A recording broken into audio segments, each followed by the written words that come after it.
Brian, I'm going to ask you to think like a bad actor now. I know you're a nice person, but now get real malicious. Do you think IAM is a pretty attractive target? I know there's a zillion targets you can go after, but I mean, you've worked in environments where IAM Yeah. is critical.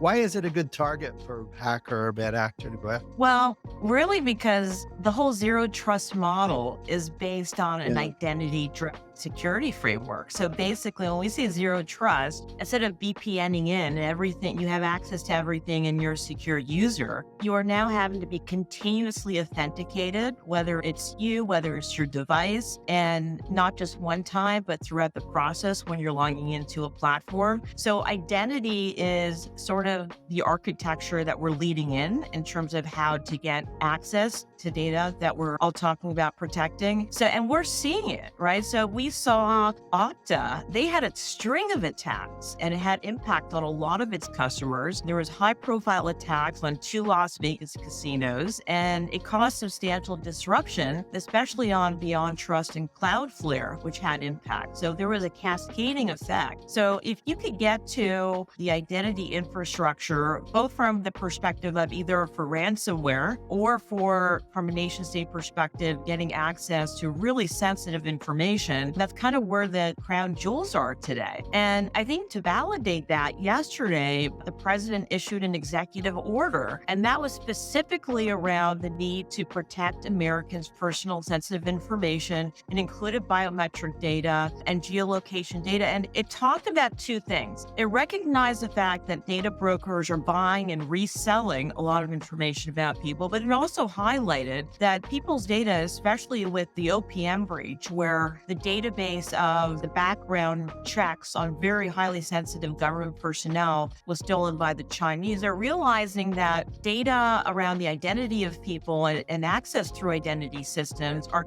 very high value targets to nation states as well. So I think the identity driven attacks are going to continue to